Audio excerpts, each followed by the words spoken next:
C'est dans ce pittoresque vide-grenier que nous retrouvons John Davis Mr. Fox. Le célèbre réalisateur angélin dont le dernier film Zig et Zog 4, Les crocodiles passent et les enfants trépassent est un énorme succès commercial aux États-Unis et au Darfin Babour. Mais celui-ci est bien mal en point. En effet, malgré l'incontestable succès de ses films au box-office, son distributeur refuse catégoriquement de les éditer sur support VHS. Une décision qui reste en travers de la gorge de ce passionné de toujours.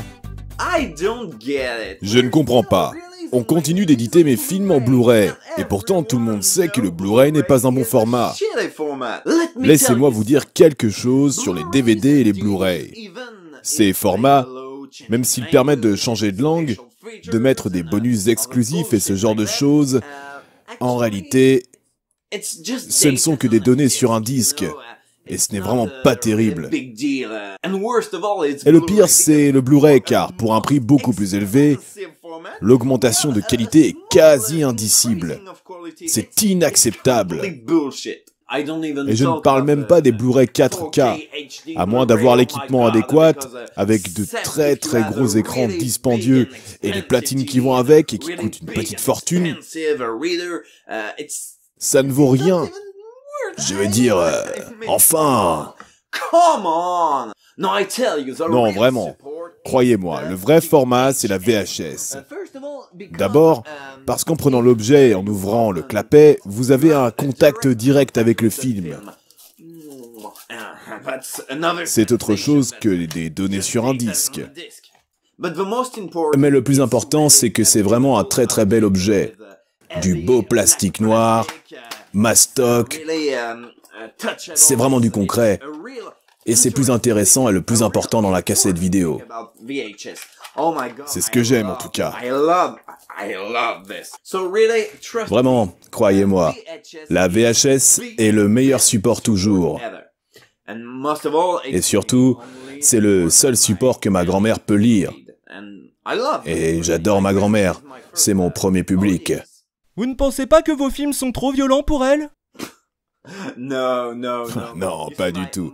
Vous savez, ma grand-mère a sucé de nombreux Allemands. Alors vous pensez bien que quelques enfants décapités quoi? Attends, il a vraiment dit... C'est ce qu'il a dit là?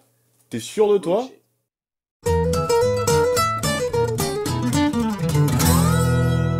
Ah, les documentaires.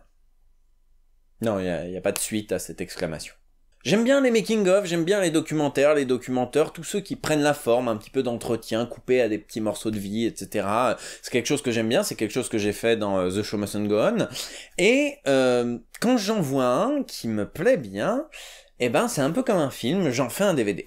J'avais déjà fait un DVD de Suck My Geek de fucking Kassovitz, et là, il y avait 2 autres DVD que j'avais envie d'éditer. Le premier, vous en avez déjà vu des extraits dans le tuto sur DVD Styler, c'est un film qui s'appelle This Film Is Not Yet Rated. C'est un documentaire qui parle du système de classification des films aux États-Unis, donc PG, PG-13, R et NC-17, qui est une sorte de classement X, qui est une sorte de classement que tous les réalisateurs craignent, parce que l'avoir, ça veut dire beaucoup moins de salles. C'est un peu comme Nymphomaniac, qui au moment de sa sortie redoutait le moins de 18, parce que ça voulait dire qu'aucun UGC accepterait de le diffuser, et que c'était pas bon pour les affaires. Donc le film essaye un petit peu d'expliquer pourquoi ce système n'est pas forcément le bon, et se découpe en 2 parties. Une partie où le réalisateur du documentaire va faire une enquête pour comprendre qui sont les membres du conseil de classification, parce que leur identité a toujours été tenue secrète, et d'autre part, beaucoup d'interviews de réalisateurs qui ont été à un moment sanctionnés par le NC-17.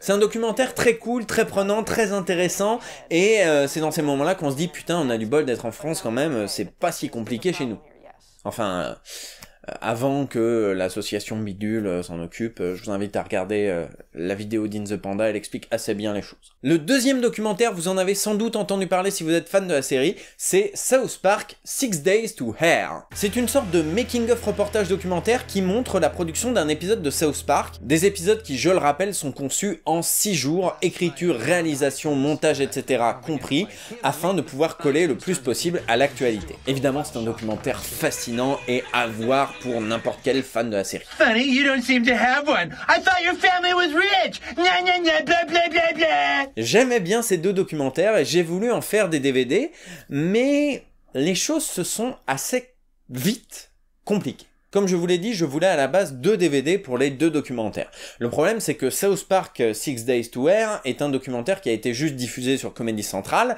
et donc de fait, il n'a pas d'affiche officielle, il n'a pas de jaquette US dont je pourrais m'inspirer, etc. This Film Is Not Yet Rated, de son côté, a, lui, un DVD américain, mais dont les scans sont introuvables en bonne qualité, et dont l'affiche est jamais disponible en suffisamment bonne résolution pour faire un joli DVD. Donc j'ai réfléchi, je savais pas trop comment m'y prendre, je savais pas trop quoi faire. Et puis j'ai eu l'idée en me baladant dans un cache converteur. Je suis tombé sur une montagne, comme d'habitude dans les cache converteurs, une montagne de DVD double feature. Les double features, ce sont ces doubles DVD particulièrement laids qui regroupent 2 films dont tout le monde se branle, qui n'aura sans doute jamais été édité en DVD sans cette collection, qui est donc assez laide, mais il y avait un côté 2 films dans un DVD, les affiches sont pas en très bonne résolution, donc ça me faisait plutôt marrer, et je me suis dit, ah c'est cool, j'aimerais bien faire pareil. Parce que d'une part, ça me permettait de me débarrasser du problème d'affiches en basse résolution, et d'autre part parce que j'avais 2 films qui s'inscrivent dans la même idée, à savoir donc montrer les coulisses de quelque chose, dans un même boîtier, dans un même fourreau, et je me suis dit, ah bah c'est cool, bah je vais essayer. Alors au début, j'avais pas forcément double succès en tête, moi j'avais plutôt dans l'idée les trucs collection action avec des flammes derrière et tout, et dans ma tête j'avais un peu mélangé les deux. Voilà à quoi ressemblaient mes premiers essais, donc comme vous le voyez ça ressemble pas à grand chose, on peut même dire que ça ressemble à rien. Ouais, dans ma tête je crois que j'ai un petit peu confondu les trucs documentaires, la collection action...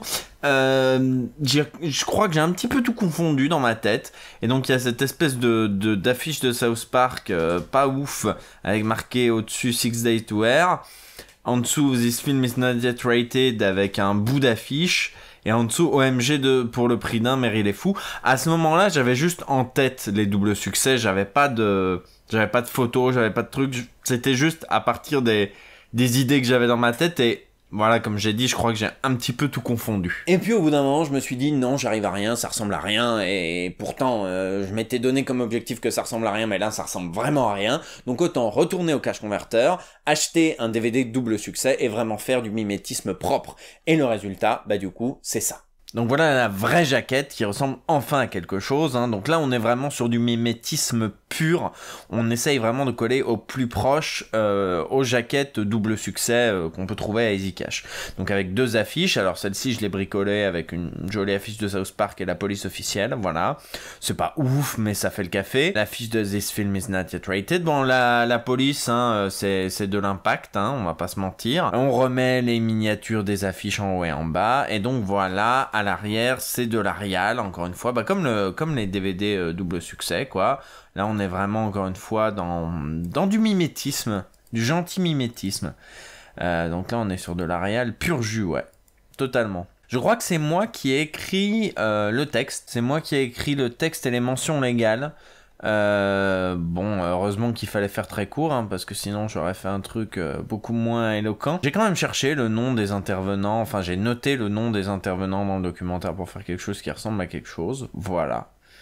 Et puis comme d'habitude le truc Fox DVD, voilà. Alors il n'y a pas de tableau parce que dans les DVD double succès originaux, il n'y a pas de tableau non plus, hein. On est vraiment sur couleur, VOST, format, durée, voilà, puisqu'il n'y a jamais de bonus, puisqu'il n'y a jamais de trucs comme ça, voilà, on reste sur quelque chose de très basique, et c'est le cas également pour la jaquette, donc le rouge qui traverse aussi bien le recto que le verso, et ce fameux 2 en arrière-plan, voilà. Dans la première version que j'avais imprimée, il était moins blanc, plus transparent, et puis je me suis rendu compte en revoyant les affiches originales que ils étaient quand même très très voyants les 2, donc au final je les rééclairais un petit peu. Voilà. Franchement, j'en suis assez content. En tout cas, en termes de jaquette et tout, j'en suis assez content. Niveau authoring, par contre, ça coince.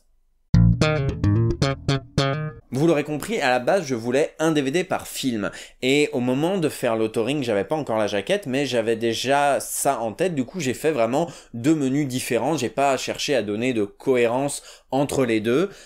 Et puis, j'ai pas fait du mimétisme de double feature. Cela dit, je me suis rendu compte après coup que dans les DVD double succès, il y avait même pas d'autoring. Le DVD, enfin, le film se lançait directement, donc je pouvais pas faire de mimétisme. Il n'empêche que autant le DVD de This Film Is Not Yet Rated, encore une fois vous l'avez vu dans le tuto DVD Styler, est cool, autant celui de South Park 6 Days to Air... Alors, qu'est-ce que j'entends par... Commençons avec le DVD de This Film Is Not Yet Rated. Alors on commence sur le... Oh, c'est allé très vite. Sur le logo des trailers qui se transforme en logo du film, qui devient rouge, et voilà. On peut le revoir un coup? Voilà, merci. Donc je remplace trailer par film, je mets NC-17 évidemment, donc c'est en rouge, j'ai mis le mot fucker pour montrer que bah, c'était des méchants, et après, zou un petit bruit de bobine de film, et le logo du film qui descend gentiment, voilà. Et là, on a le choix entre lancer le film et not rated trailer. C'est tout. Dans le tuto DVD Architect, j'avais mis un bonus caché, mais évidemment, il n'y est pas ici. C'était juste pour vous montrer. Donc le film, tout ça c'est fait avec DVD Styler. Les sous-titres ont été récupérés en même temps que le film, et donc comme vous le voyez, DVD Styler les a recodés automatiquement en quelque chose d'assez joli. Il faut savoir que je les ai retraduits et corrigés des fautes d'orthographe, etc. Corrigés des problèmes de synchro, etc. pour que les sous-titres soient un peu plus propres. C'est mon côté pointilleux, et donc normalement il me semble, je sais pas si on pourra y accéder parce que je sais plus à quel timecode c'est précisément, mais il me semble que j'ai mis voilà, synchro traduction Benji, donc c'est celui qui l'avait fait, et j'ai mis des petites corrections, voilà. Ça va jusque là en effet. Bon, maintenant je vous ai bien ébloui les mirettes avec ce beau DVD de This Film Is Not Yet Rated. Passons au moche DVD de South Park. Bon, on va pas y aller par 4 chemins, c'est indéniablement un des pires DVD que j'ai fait. Il a été fait avec DVD Styler, ça a été le premier DVD que j'ai fait avec DVD Styler. Il faut y voir une sorte d'euphorie en mode yes putain, enfin je peux faire des menus qui me plaisent, parce que jusqu'à maintenant j'avais vu que Nero est le créateur de DVD Windows. Donc j'étais un peu en mode yeah, youpi, un logiciel qui me laisse faire ce que je veux et tout. Si j'ai envie de mettre un truc là, je mets un truc là. Si j'ai envie de mettre un truc là, je mets un truc là. Si j'ai envie de... voilà. Je pourrais même pas vous dire quelle police c'est. Ce que je sais, c'est qu'en fond, j'ai mis la seule affiche officielle du making of, qui est en fait le titre du film dans le film, quoi. Et j'ai rajouté à ça, ne me demandez pas pourquoi, 2 extraits de The Book of Mormon. Enfin si, je peux vous dire pourquoi, parce qu'il est mentionné dans le film. Au début du film, on parle le film démarre sur la première de The Book of Mormon. Mais du coup, là, je ne sais pas pourquoi j'ai mis ces 2 extraits qui sont des prestations aux Tony Awards. Et vraiment, je comprends pas pourquoi j'ai mis ça là. Surtout que voilà, ces miniatures là, c'est incontestablement un des trucs les plus laids que j'ai fait. Vraiment, aujourd'hui j'en ai honte. Je vous avouerai que si l'occasion se présentait de le refaire, je le referai. En plus ça bug, je ne sais pas pourquoi ça bug. Donc voilà, j'ai honte de ce DVD, j'aimerais qu'on l'oublie. Regardez plutôt la partie sur le DVD de This Film Is Not Yet Rated, c'est mieux, c'est beaucoup mieux. Voilà, allez, va-t'en, tu m'énerves. Alors le label, pour le coup, je voulais vraiment faire un mimétisme de double succès. Je me suis dit, oh, puisqu'on a fait la jaquette, autant faire le truc jusqu'au bout. Et puis, j'ai eu une assez désagréable surprise. C'est dur, ces boîtiers-là. C'est que, il y a un film par face et pas d'étiquette. Enfin, cette espèce de rond noir au milieu.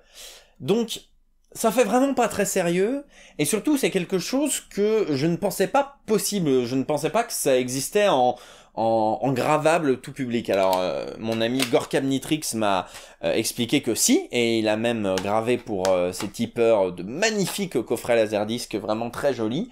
Mais moi, à ce moment-là, je n'en savais rien, et même si j'ai réfléchi un moment à faire pareil, je me suis dit qu'en termes d'étiquette, j'allais galérer comme un ouf. Donc j'ai préféré rester dans la sobriété, un peu comme tous ces DVD très tristes, où il y a que le titre et le logo DVD. Du coup, bah j'ai fait ça. Du coup, voilà, on reste un petit peu dans cette idée-là. On reste dans le fait d'avoir juste le titre. Alors j'ai quand même poussé le vice jusqu'à avoir la bonne police, parce que sinon avoir un truc en Arial ou en Trajan, putain, ça aurait vraiment été triste.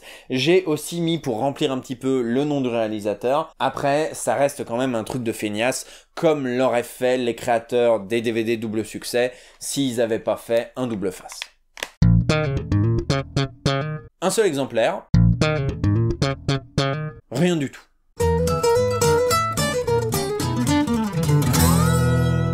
Voilà, c'est la fin de cet épisode. La prochaine fois, nous reparlerons de séries abrégées. Eh oui, c'est cool les séries abrégées. À la prochaine.